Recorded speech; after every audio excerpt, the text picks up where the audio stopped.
Muy buenas tardes, bienvenidos a esta tarde de Abrir la Biblia, especial como la de todos los jueves, porque está la señora Elsa Guaitima con nosotros. ¿Qué tal, Elsie? ¿Cómo estás? Hola Silvia, bien, ¿y vos? Muy bien. Muy bien, acompañada hoy, así que, y paseando por el Antiguo, porque yo estoy metida con Lucas todos los días en el Nuevo Testamento, así que está bueno este corte para ir a Claro, meternos en las profundidades de los profetas, sí. ¿sí? Nosotros ¿Seguimos seguimos con los profetas menores o cómo exactamente. estamos ahora? No, hoy ya vamos a tomar un profeta mayor, que es algo posterior a los que hemos estado tomando los menores, que es el profeta Ezequiel. Ezequiel. Sí, un profeta voluminoso, lleno de contenido, también un profeta muy particular, porque es el profeta que da profecía del Señor y recibe el llamado del Señor desde una tierra extraña, desde un lugar en donde lo han llevado a la esclavitud.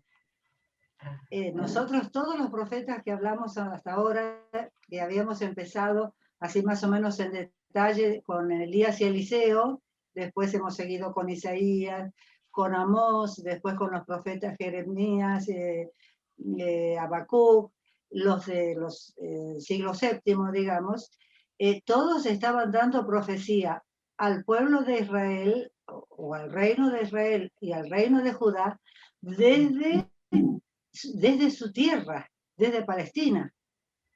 Ahora, ¿qué es lo que ocurre?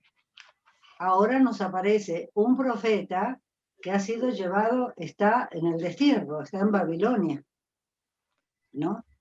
Y nos da, por eso es un libro muy particular, y la impronta particular es que es de una familia sacerdotal, que proviene de una familia sacerdotal y a pesar de estar en el destierro, acepta con gusto el llamado del Señor, ¿no?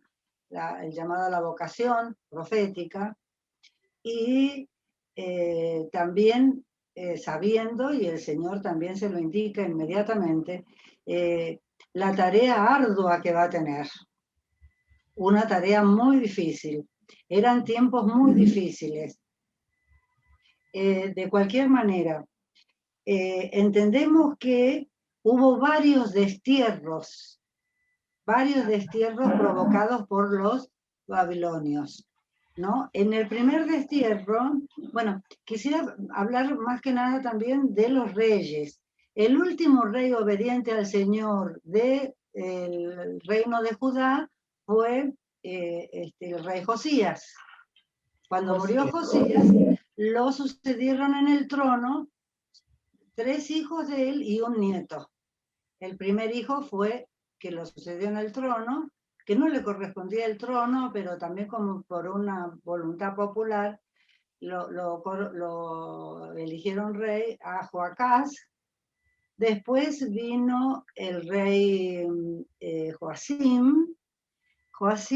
Después del rey Joacim fue el famoso, que se habla mucho de él en el libro de Jeremías, el que quemó los rollos de Jeremías. Después, cuando fue depuesto el rey Joacim asumió el reinado el rey Joaquín, que estuvo solo 3 meses en el reino y fue llevado a Babilonia. Cuando se estima que el rey Joaquín fue en el segundo destierro.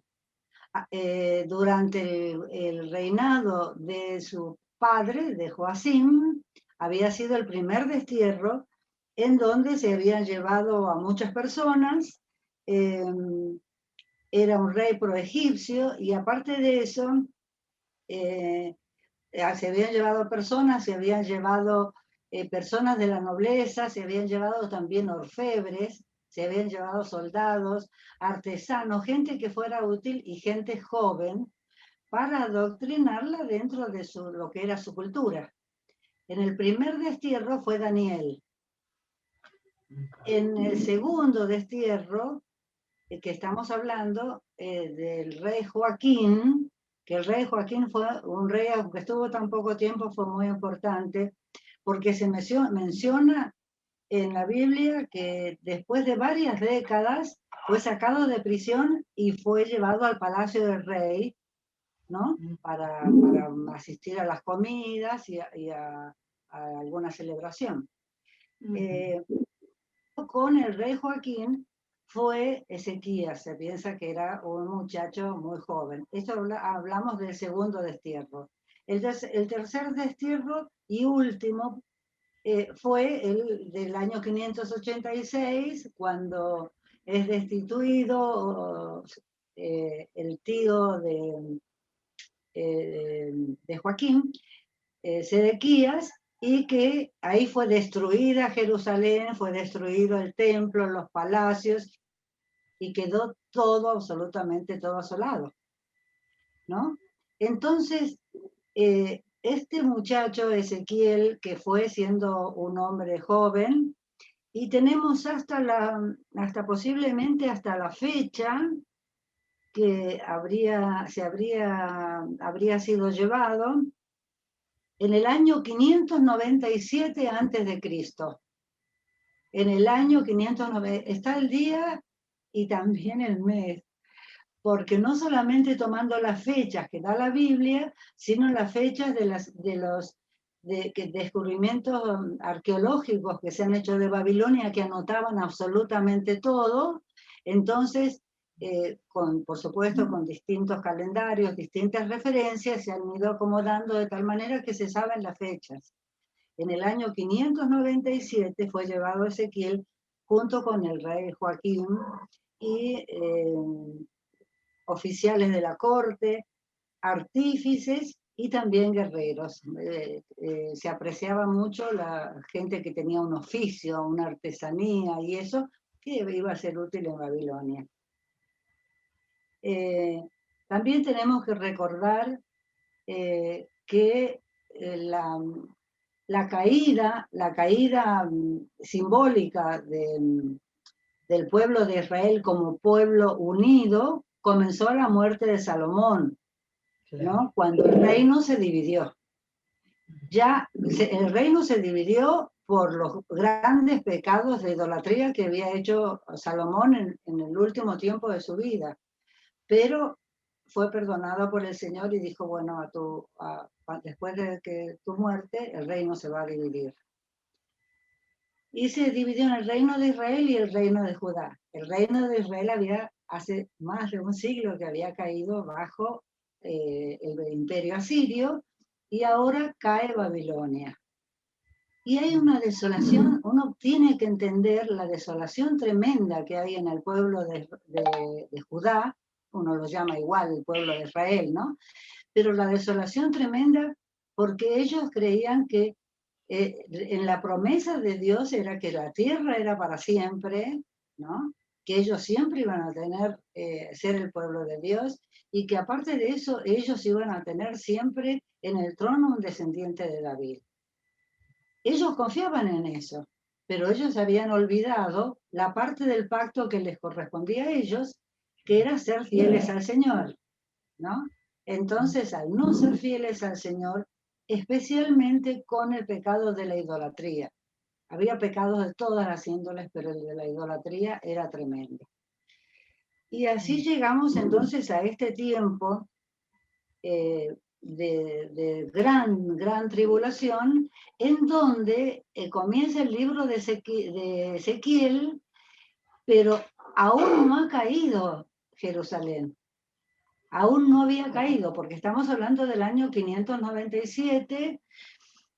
A los 5 años, o sea, en el 593, recibe la primera visión el profeta Ezequiel. Todavía no había caído Jerusalén. En Jerusalén, ¿quién estaba? Estaba Jeremías, hablando y clamando a reyes, sacerdotes y pueblo que se arrepintieran, porque si no, iba a quedar todo una ruina. Tampoco fue escuchado, ¿no? En ese tiempo, entonces, comienza el libro de Ezequiel. Vamos a comenzar entonces a leer algunas porciones. Qué importante es entender esta introducción histórica, porque a uno le parece cuando la lectura es sin ningún dato o sin entender los datos que ahí aparecen de alguna manera, que están hablando de muchos años de diferencia, que están hablando de reyes distintos. Daniel tuvo que ver con Nabucodonosor. También, claro. Y Ezequiel, entonces, Ezequiel está en otro tiempo, en otra invasión, ¿no es cierto? Claro. Con Babilonia, así que para encarar el libro, que te digo, para mí Ezequiel es muy difícil, ¿no? Pero este marco histórico de que no eran parientes con Daniel, que estaban ahí en el mismo tiempo, había pasado mucho tiempo, habían pasado muchas cosas, había caído Asiria y ahora estaba Babilonia. Exactamente, Asiria había caído bajo el poder de Babilonia. En realidad, podríamos decir así, con un criterio muy amplio, que Jeremías, Habacuc y Ezequiel son contemporáneos, pero en realidad contemporáneos en cuanto al tiempo, pero Jeremías profetizó 30 años antes, había comenzado a profetizar mucho tiempo antes y era un hombre mucho más grande que Ezequiel, que era un jovencito, que en el año 597 lo llevan a Babilonia, prisionero. Y vamos a comenzar a leer en el capítulo 1, la presentación. Dice el versículo 1, en el día 5 del mes 4 del año 30, mientras me encontraba entre los deportados a orilla del río Quebar, los cielos se abrieron y recibí visiones de Dios. Se entiende que esta fecha que da es de que él tenía 30 años. Porque a los 30 años era cuando se podía recibir el llamado profético, se comenzaba la actividad sacerdotal, ¿no? Eran mayores de edad mucho antes, pero para el servicio del Señor los 30 años eran importantes. Y este primer versículo y todo el libro, salvo los dos que voy a leer ahora, están escritos en primera persona. Acá en el versículo 2 y en el 3 hay un narrador que dice: habían pasado 5 años y 5 meses desde que el rey Joaquín fue deportado, ¿no? Entonces, si había 5 años y había sido deportado en el 597, estamos en el 593. Vamos bajando, ¿verdad? Claro. Y el versículo 3 dice: en este tiempo, mientras Ezequiel, hijo de Buzi, estaba a orillas del río Quebar, en la tierra de los caldeos, el Señor le dirigió la palabra y su mano se posó sobre él. Y acá comienza, de pronto dice, me fijé y vi que del norte venía un viento huracanado y una nube inmensa rodeada de un fuego fulgurante y de un gran resplandor, que es la famosa visión impactante de la gloria de Dios. Es tremenda y que todo el capítulo es un capítulo muy largo y habla de una descripción que Ezequiel supongo yo que la describió con lo que conocía la rueda, conocía por Babilonia los querubines, porque había imágenes de querubines, después el fuego. Tengamos en cuenta que dice que ve la gloria de Dios, nunca dice que ve a Dios. Escucha una voz y ve una mano que lo toca, siente una mano que lo toca, ¿no? Algunos hablan de una visión de esta como de los ovnis, ¿no?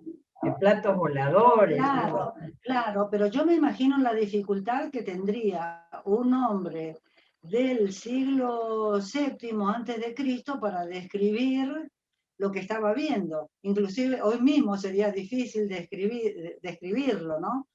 Vemos que siglos después en el Apocalipsis de Juan, en el primer capítulo, Juan por poco se desmaya cuando lo ve, cuando aparece el Señor Jesucristo, y la descripción que hace es como lo ve, con lo que conoce. Cada uno describe con lo que conoce, es decir, la espada en la boca, los pies, ¿no? de bronce, etc. ¿no? Muy difícil describir algo indescriptible aparte. Claro. Es indescriptible, es imposible describirlo con la voz humana, con lo que el hombre conoce, ¿no? Y es una visión impactante. Bueno, hay que leerla y hay que interpretarla. Bueno, que el Señor se está mostrando su gloria y la está mostrando en Babilonia. Oh, por Dios, me imagino que los judíos se arrancarían los pelos. Por esta es una de las razones por las cuales durante mucho tiempo el libro hubo muchas dificultades para canonizarlo, porque una de las razones era el argumento, era cómo es posible que la gloria de Dios salga de Jerusalén. Claro. Si nosotros somos el pueblo de Dios, la gloria de Dios está en Jerusalén. Isaías había visto la gloria de Dios, Silvi, ¿te acordás? En el templo. Claro, claro. Entonces no puede ser. Se olvidaba, el pueblo de Judá, se olvidaba que Dios es soberano de todo lo que existe y su gloria puede aparecer en cualquier lugar del universo y tomando la forma que Él quiere en ese momento, que son las teofanías, ¿verdad? Puede aparecer como un hombre, puede aparecer dos hombres que están hablando, un hombre que está luchando con Jacob, etcétera, ¿no?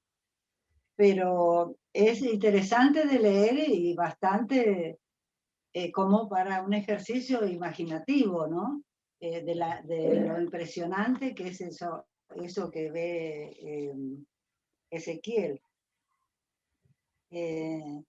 Tal es así que cuando termina el capítulo 1, en el versículo 28, segunda parte, parte B, dice, tal era el aspecto de la gloria del Señor.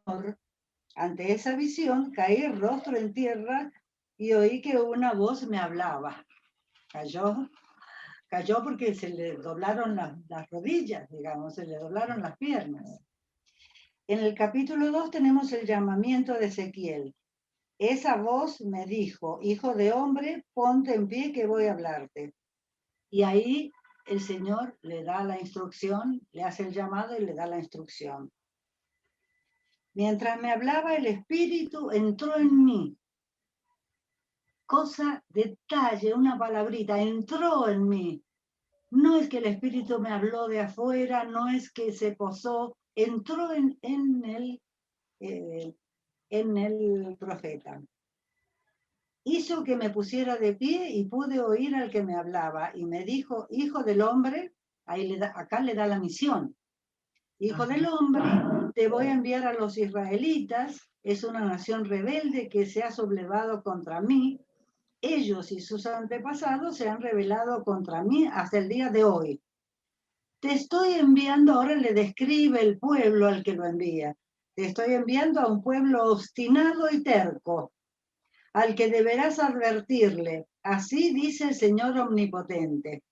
Tal vez te escuchen, tal vez no, pues son un pueblo rebelde, pero al menos sabrán que entre ellos hay un profeta. Me hizo acordar al profeta Amós, que dijo, el Señor siempre va a hablar, y habló a través de esos profetas, a través de sus profetas. El versículo 6 dice, tú, hijo de hombre, no tengas miedo de ellos ni de sus palabras, por más que estés en medio de cardos y espinas. Mirá cómo describe metafóricamente el Señor a las personas. Cardos y espinas.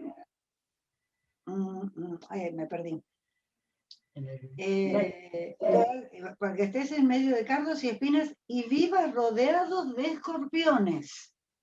No podía ser peor la ilustración, ¿eh? Ese es el concepto que tiene el Señor del pueblo de Israel que está en Babilonia. No está hablando de los otros, está hablando de los que están ahí. No temas por lo que digan, ni te sientas atemorizado, porque son un pueblo obstinado. Tal vez te escuchen, tal vez no, pues son un pueblo rebelde, pero tú les proclamarás mis palabras. Tu hijo de hombre, atiende bien a lo que te voy a decir y no seas rebelde como ellos. Abre tu boca y come lo que te voy a dar, y le da a comer un rollo, ¿no? Que es lo, supuestamente, que es lo que él tiene que decir, ¿no?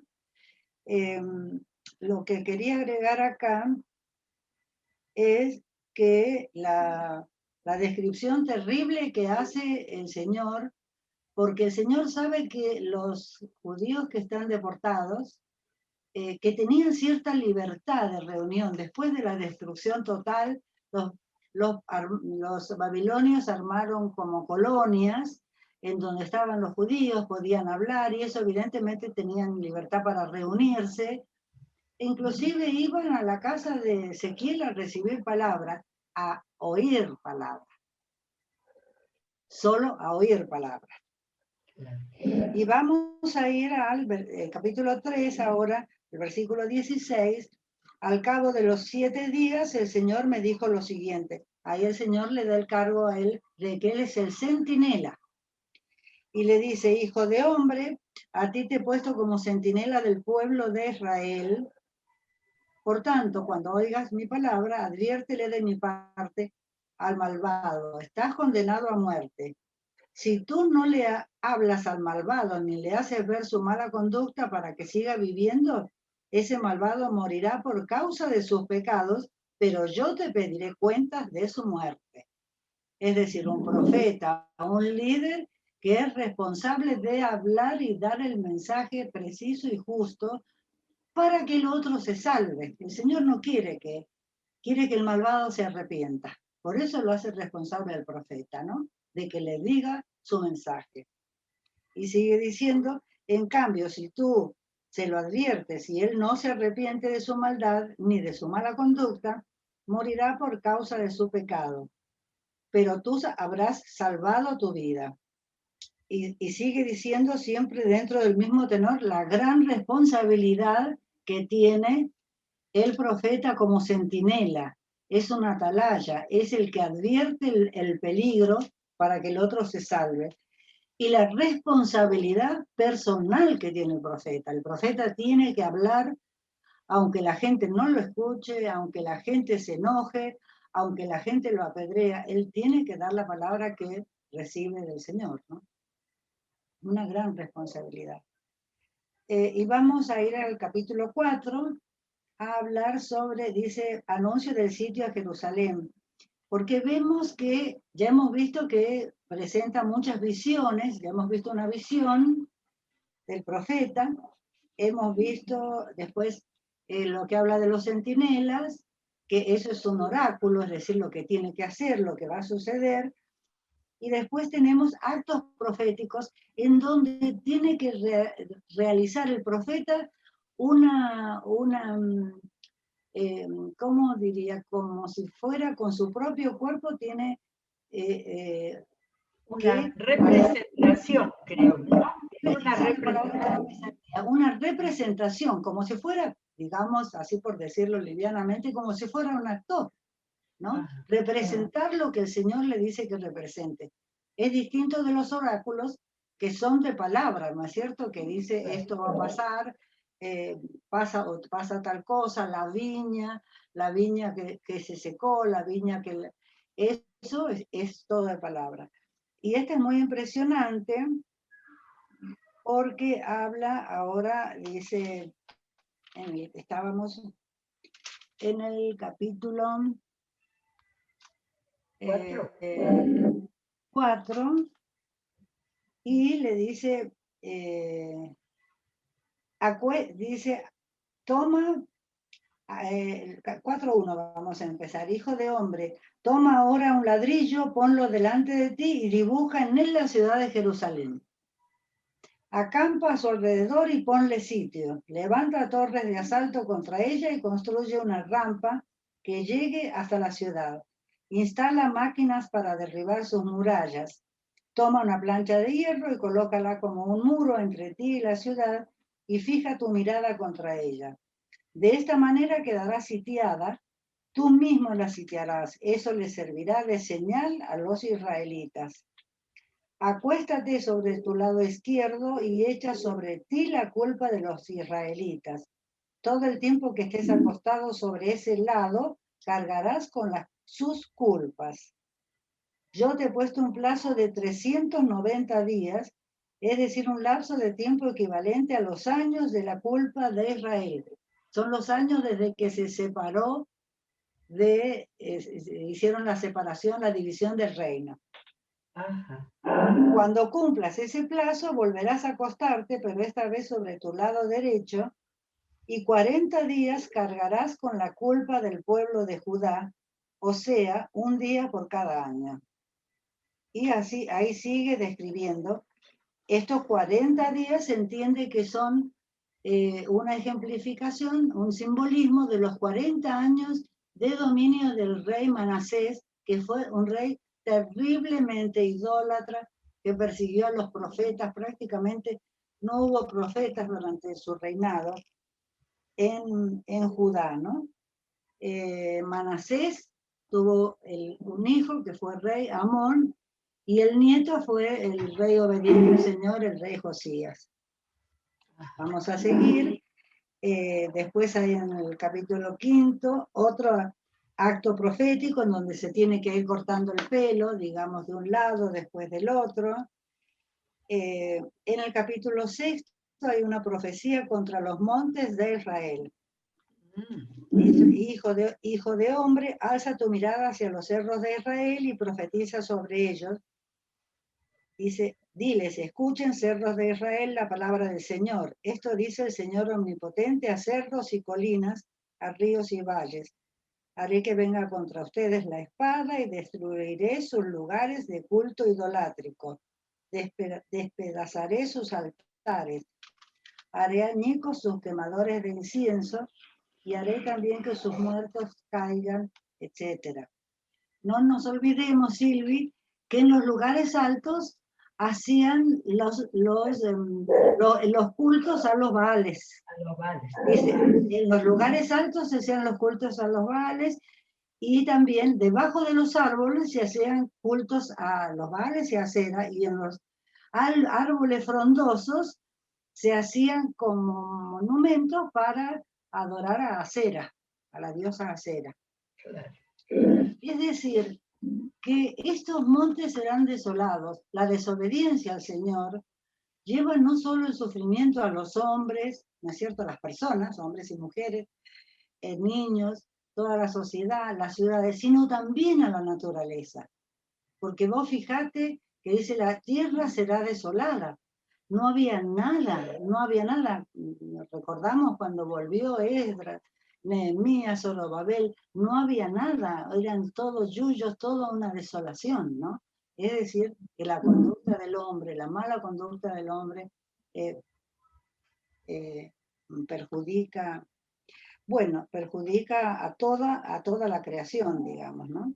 Bueno, vamos a saltear un poquito y vamos a ir al capítulo 10, solamente para mencionar que la gloria del Señor abandona el templo. Es decir, este es un acto tremendo, tremendo de profético, ¿no? Es decir, el Señor se va del templo, el Señor no está más, porque ya los babilonios están entrando y ya van a destruir todo. Claro. Después en el capítulo 11 hay un juicio sobre los líderes de Israel. También en el 12 otros símbolos del exilio, pero me gustaría terminar leyendo en Ezequiel, capítulo 11, versículo 14, porque hay una palabra de esperanza. Dentro de toda esta destrucción que el Señor les está profetizando, hay una palabra de esperanza. En Ezequiel 11, 14 al 20. Vamos a ver si tenemos tiempo de leer.